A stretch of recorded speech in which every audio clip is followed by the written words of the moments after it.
తన బలపరాక్రమాల గురించి చెప్పమని ఇంద్రుడు అడిగితే గరుత్మంతుడు ఈ విధంగా అంటున్నాడు. స్థావర జంగమ ప్రవితంబగు భువలయంబునెల్లా నాలావునన్ పూని తాల్తున్ అవిలంఘ్యపయోధి జలంబులెల్ల రత్నావళితో నచల్లుదు బృహన్నిజ పక్ష సమీరణంబునన్ దేవగణేశ ఈ క్షణమ త్రిమ్మరివత్తున్ త్రివిష్టపంబులన్. గరుత్మంతుడు తన బలం గురించి ఇంద్రుడితో చెబుతూ, కదిలే ప్రాణులు కదలని ప్రాణులు ఉన్న ఈ భూమండలాన్ని అంతటినీ నా రెక్కల మీద పెట్టుకొని గిరగిరగిర తిప్పేయగలను. నేను సముద్రం దగ్గరికి వెళ్ళి నా రెక్కలను అల్లారిస్తే సముద్రంలోని నీళ్లు సముద్ర గర్భంలో ఉన్న రత్నాలు కూడా ఎగిరి భూమి మీద పడి చెల్లాచెదురైపోతాయి. 3 లోకాలని ఒక్క క్షణంలో నేను తిరిగి వచ్చేయగలను. ఇది నా బలం. ఇంతకన్నా ఏం చెప్పమంటావు? అది విన్న ఇంద్రుడు, నీతో నేను స్నేహం చేయాలనుకుంటున్నాను, నీకొక వరం కూడా ఇవ్వాలనుకుంటున్నాను, అడుగు అన్నాడు. అప్పుడు గరుడు, ఓ వరం అడగమన్నావు కాబట్టి నేను అడుగుతున్నాను. కద్రువ పిల్లలైన పాములు మా అమ్మని చాలా బాధ పెట్టారు.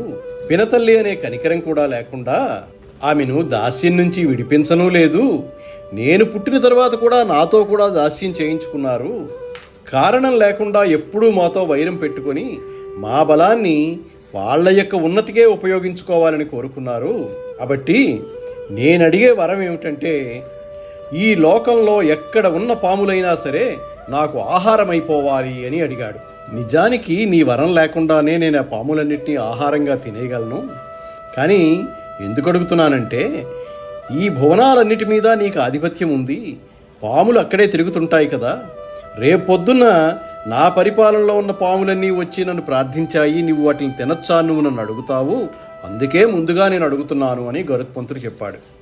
అప్పుడు ఇంద్రుడు సంతోషంతో, తప్పకుండా పాముల్ని తినేసేయి, పాముల్ని నీకు ఆహారంగా ఇచ్చేస్తున్నాను అని వరం ఇచ్చాడు.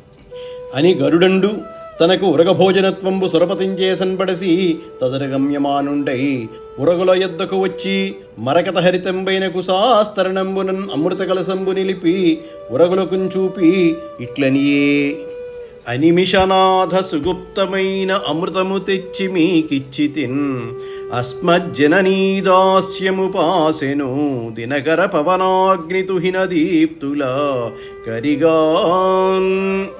గరుడు అమృత కలశాన్ని తీసుకొచ్చి పాముల దగ్గరికి వచ్చి మరకత మణుల వలె పచ్చగా ఉన్న దర్భపరుపుపై ఉంచి పాములతో, ఇంద్రుడి చేత రక్షింపబడే అమృతాన్ని తీసుకొచ్చి ఇమ్మని మీరు అడిగారు, ఇదిగో తీసుకొచ్చి మీకు ఇచ్చాను. మీరు చెప్పిన పని నేను చేసేశాను. ఇప్పుడు మా అమ్మకి దాస్య విముక్తి కలిగింది. మీరు స్నానం చేసి అలంకరించుకొని వచ్చి ఈ అమృతాన్ని తాగండని గరుత్మంతుడు తల్లి అయిన వినతను తన వీపు మీద ఎక్కించుకొని పాములకు కనబడకుండా ఉండే దేవేంద్రుడి దగ్గర సెలవు పుచ్చుకొని వెళ్ళిపోయాడు. అయితే పాములు అమృతాన్ని తాగేద్దామని స్నానం చేసుకుని అలంకరించుకొని రావడానికి ముందే, అమరాధిపుడు అమృతము కొని అమరావతి కరిగి తొంటి అట్టుల సుస్థానమున్ అవిచలిత రక్షాక్షముడై రక్షించుకొని సుఖస్థితి నుండెన్.